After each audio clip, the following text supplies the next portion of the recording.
معاملات کی سپردگی۔ پاک امام زمانہ عجل اللہ تعالیٰ فرج شریف کا فرمان ہے،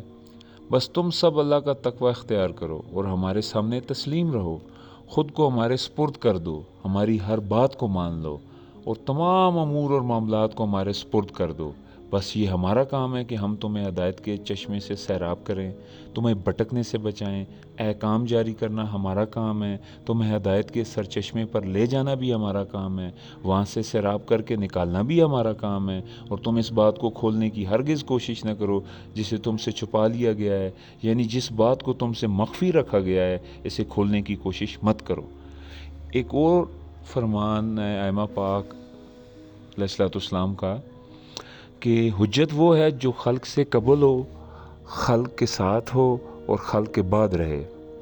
اب ان فرامین کے مطابق ہر دور میں حجت کا ہونا کتنا اہمیت کا حامل ہے۔ اگر خلق سے قبل اور خلق کے ساتھ اور خلق کے بعد سے حجت ہٹا دیا جائے تو ان سب کا وجود ہی ختم ہو جاتا ہے۔ جب ان سب کا وجود حجت کے بغیر نہیں رہتا تو انسان کے معاملات زندگی حجت کے بغیر کیسے اچھے سے سر انجام پا سکتے ہیں؟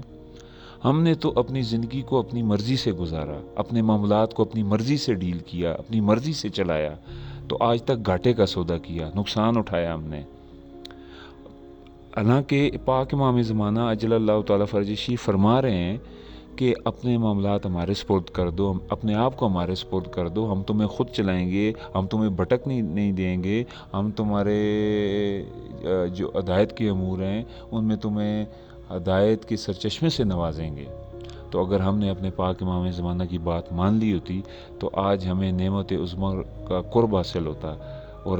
نصرت جیسی عظیم نعمت میں ہمیں سر انجام دینے میں کوئی رکاوٹ نہ آتی۔ تو آئیے سب مل کر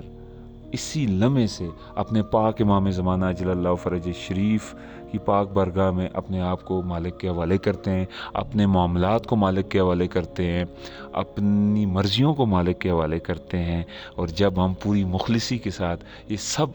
کچھ اپنے مالک کے حوالے کر دیں گے تو ہم دنیا کی اس دلدل سے نکل جائیں گے اور پھر اپنے اوپر کرم کی بارش ہوتے دیکھیے۔ آخر میں شکریہ ادا کرتا ہوں بانی مقصد پاک سرکار دامت اللہ تعالیٰ کا کہ میں نے یہ لمحہ فکریہ ان کی کتاب کنز خفی کی جلد اول سے پیش کیا ہے۔ یا ربا محمد و آل محمد صلی علی محمد و آل محمد